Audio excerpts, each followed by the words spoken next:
हुकूमत ने 27वीं आईनी तरमीम रवा माह पार्लियामेंट से मंजूर कराने का आदमी प्लान तैयार कर लिया है।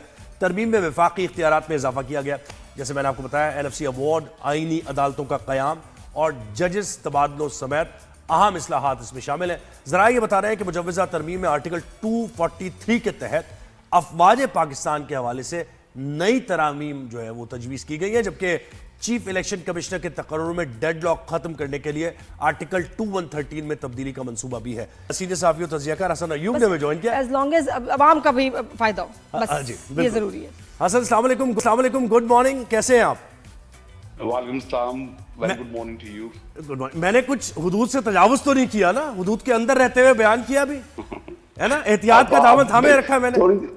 अगर 243 की बात आप कर रहे हैं तो बिल्कुल हदूद के अंदर रहते हुए आपने बात की, लेकिन NFC के हवाले से जो बात कर रहे हैं, देखें बात ये है कि बिल्कुल नेशनल फाइनेंस कमीशन हुआ, उसमें सूबों को एक शेयर मिलता है, लेकिन आप ये देख लें कि वफाक IMF से या दीगर ममालिक से कर्ज लेकर सूबों में रकम तकसीम कर देता है, और जो टैक्स वसूल करना था सूबों ने, वो उनका जो वसूली का निजाम है वो इंतहाई कमजोर है। तो इस सिचुएशन के अंदर जो आपकी सैलरीज की जो आपका ऊपर बर्डन इस वक्त मौजूद है, जो पेंशन्स का बर्डन मौजूद है, जो कि डिफेंस का बर्डन मौजूद है, ये फेडरल गवर्नमेंट ने बियर करना होता है।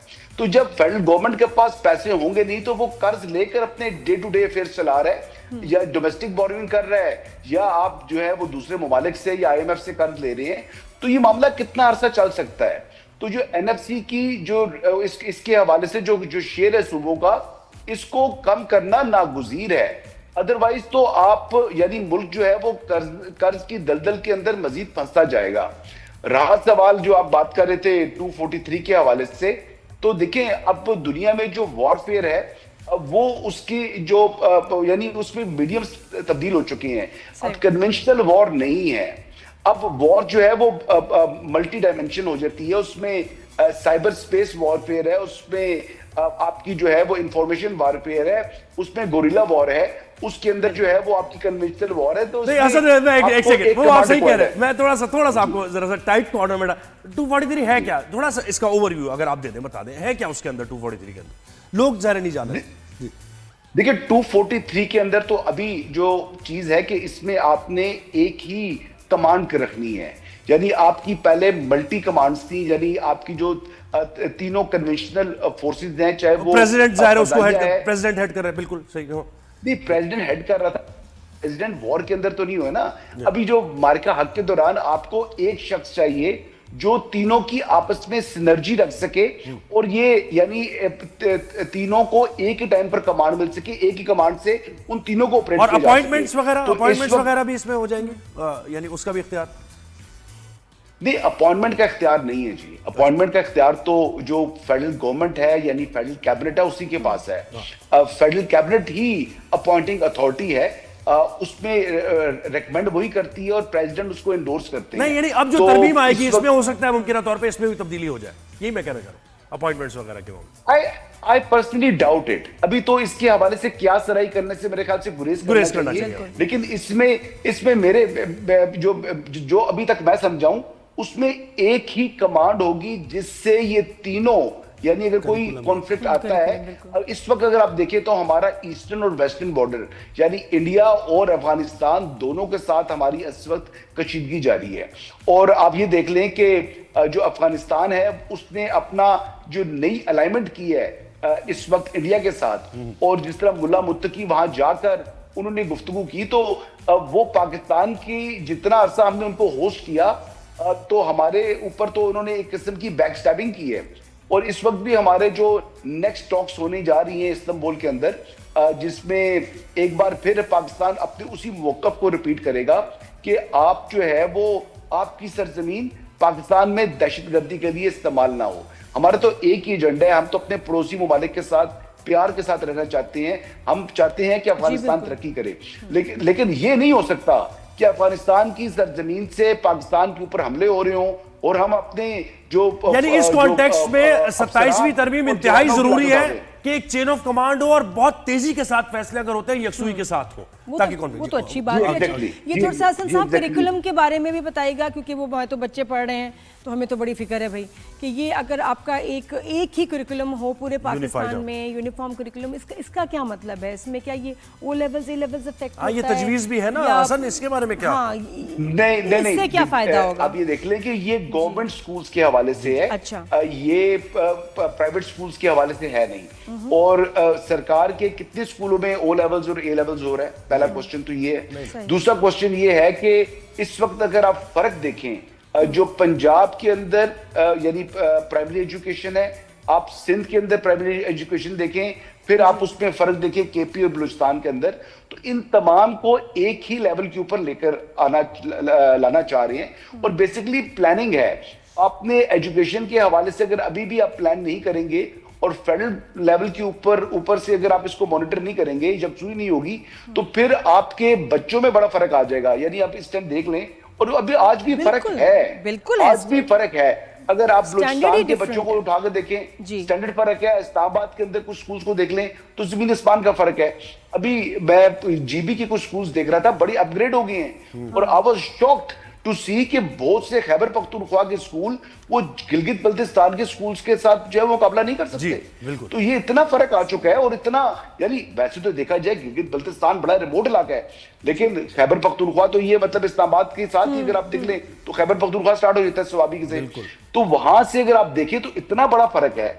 और मैं आई वाज शॉक्ड टू सी दो स्कूल्स। और एजुकेशन के साथ अगर आप हेल्थ को देख लें तो हेल्थ के हवाले से अगर सिंध में देखें तो बड़ा काम किया अभी जो डॉक्टर अजरा हैं, उन्होंने सिंध के अंदर जो सरकारी हॉस्पिटल्स थी उनका नक्शा बदल दिया है। लेकिन खैबर पख्तूनख्वा के अंदर आप जाकर देखें जो वहां के सरकारी हॉस्पिटल्स हैं, तो आपको शर्म आ जाएगी। वहां पर तो लोगों जो रेडी हैं, यानी इसके पीछे भी मकसद ये लग रहा है कि बेसिक जो नेसेसिटीज है, बेसिक जो चीजें हैं, अवाम को एक रियासत में रहते हुए वो यूनिफाइड और तालीम भी और एक जैसा स्टैंडर्ड होना चाहिए, मतलब equal education quality for all. I think ये तो बहुत अच्छा इनिशिएटिव है, क्योंकि देखिए बच्चे कभी किसी और सूबे में जाएं, लेटर ऑन जॉब करना चाहें, तो वो बिल्कुल अप टू डेट हो, बिल्कुल हिस्ट्री से मुताल्लिक और सारी चीजें उनको एक ही तरह की। असल एक और चीज इसमें है, एक तो नाकदीन ये कहते हैं कि भाई ऑलरेडी 26वीं तरमीम में कोर्ट पैकिंग और टूथलेस हो गई अदलिया, वो कहते हैं क्रिटिसिज्म करने वाले। और अब 27वीं आ रही है और इसमें जनाब एग्जेक्टिव का इख्तियार मजीद बढ़ गया, ट्रांसफर तबादलों का इख्तियार मजीद बढ़ जाएगा। तो इसके बारे में आपकी क्या राय है? देखिए, दुनिया के बेशतर ममालिक के अंदर जो जुडिशल सिस्टम था वो ऐसा नहीं था जैसा पाकिस्तान के अंदर है। पाकिस्तान के अंदर अनफॉर्चुनेटली हमारी जुडिशरी ने ओवर स्टेपिंग करती रही और उसने इंक्रोच की स्पेस जो पार्लियामेंट की थी। पार्लियामेंट ने अपनी स्पेस को रिक्लेम किया है। आप ये देख लें कि जब आर्टिकल 200 के तहत अगर आपने जजेस को ट्रांसफर कर सकते हैं, जो कि ऑलरेडी प्रोविजन मौजूद थी, तो आर्टिकल 200 के तहत जो जजेस जहां से यानी मुख्तलिफ हाई कोर्ट से इस्लामाबाद लाए गए, तो उनको खासी रेजिस्टेंस का सामना करना पड़ा। जो मौजूदा chief justice Islamabad high court हैं, जस्टिस सरफराज डोगर साहब, उनके खिलाफ एक मुनज़्ज़म कैंपेन होगी। और आप देख लें कि दुनिया में किसी मुल्क के अंदर जजेस की यूनियन नहीं होती। जजेस जो है वो ग्रुप के अंदर ऑपरेट नहीं करते, जजेस इंडिविजुअली ऑपरेट कर रहे होते हैं, वो आइन और कानून के मुताबिक फैसले करते हैं। लेकिन देखिए ना, एग्जीक्यूटिव का अगर इख्तियार होगा, सन देखें बात तो ये है ना कि जब रियासत कोई अगर मुद्दई जाता है, कोई ऐसा आदमी जाता है, इसके साथ ज्यादती हुई है और रियासत के खिलाफ जाता है, अगर मुमकिन तौर पे हुकूमत के खिलाफ जाता है, तो वो जजेस जिनको हुकूमत ही अपॉइंट कर रही है, जिनको हुकूमत ही ट्रांसफर पोस्टिंग्स कर रही है, ठीक है, जिनका तरीक़ाकार भी हुकूमत मैनिपुलेट कर रही है, तो वो कैसे अनबायस्ड फैसले देंगे? हसन, ये तो बात एक लॉजिक भी इसमें नहीं, मैं आपको बता देता हूं कि इस वक्त जो जुडिशियल कमीशन है, जुडिशियल कमीशन में 5 मेंबर जो हैं वो जुडिशरी के हैं और 5 मेंबर ही, बल्कि 4 मेंबर्स जो हैं वो गवर्नमेंट के हैं। तो इस वक्त भी अगर देखा जाए तो नंबर वाइज जो ज्यादा तादाद है वो तो जो जुडिशरी के मेंबर्स की है, यानी पार्लियामेंटेरियंस की तादाद तो ज्यादा नहीं है। इस वक्त भी जो अपॉइंटमेंट फॉर जजेस के लिए जो कमीशन इस वक्त मौजूद है, जजेस की एलिवेशन के लिए जो कमीशन मौजूद है, जिसको जुडिशियल कमीशन ऑफ पाकिस्तान कहते हैं, उसके अंदर तो यानी अदलिया का नंबर अभी भी जो है वो भारी है। लेकिन इसके बावजूद देखिए आर्टिकल 200 में जो तरमीम होनी है, मैं अगर आप मुझे इजाजत दें 1 मिनट। जी बिल्कुल सर, आप ही को इजाजत है, हम तो मोहतात अंदाज में बात कर रहे हैं आपसे। जी आप कर सकते हैं।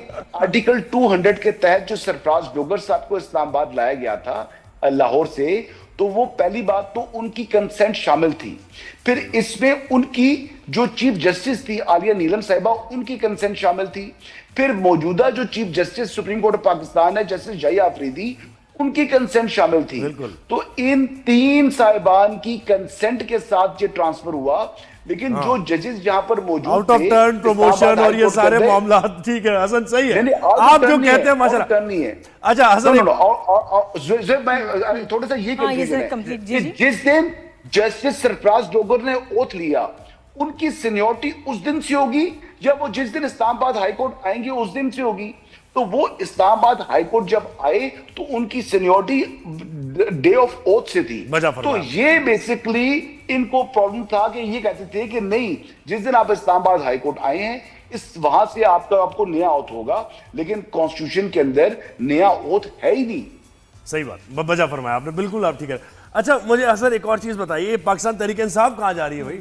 वो समझ नहीं आ रहा, फवाद चौधरी जरा एक्टिव हो गए और वो 26 के बारे में भी ये बातें हो रही है कि अगर अब निकलेंगे तो बड़ी फेटी लगने वाली है।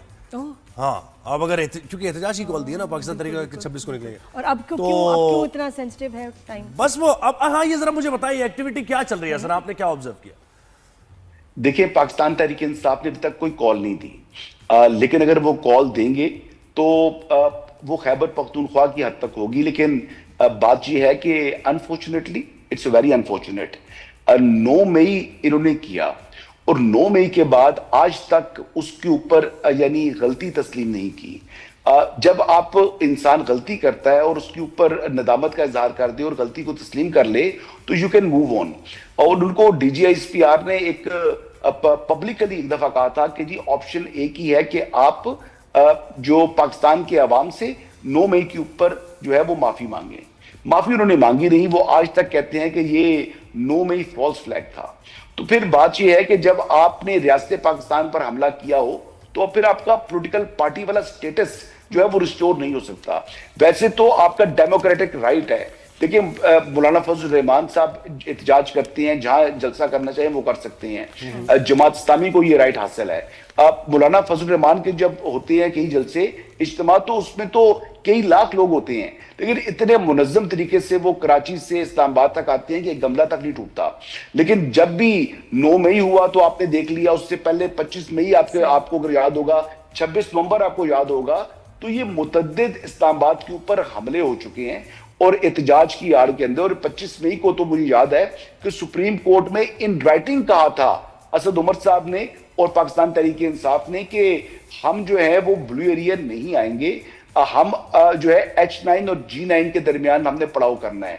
लेकिन फिर वायलेट किया ना, फिर वो सेंटोरस के पास पहुंचे, फिर सेंटोरस से बढ़ते हुए आगे से जो है वो ब्लू एरिया के अंदर वो पहुंच गए और वहां पर उन्होंने फिर ग्रीन बेल्ट्स को गवर्नर राज का इम्कान कोई देख रहे हैं आप हसन KPK में? बिल्कुल नहीं है, ये सिर्फ जो है वो कहते हैं कि अफवाहें फैलाई जाती हैं। कभी गवर्नर राज की, कभी कहा जाता है कि जी फलां गवर्नर तब्दील हो रहा है, ना खैबर पख्तूनख्वा के गवर्नर जो है फैसल करीम कुंडी तब्दील हो रहे हैं, और ना ही जो मेरी इत्तला है, इंफॉर्मेशन है उसके तहत के इस वक्त गवर्नर राज से मुतल्लिक कोई किसी किस्म के अज़ाइम है जी। थैंक यू सो मच जी, बहुत शुक्रिया आपने टाइम दिया। बहुत शुक्रिया हसन, आपने वक्त दिया।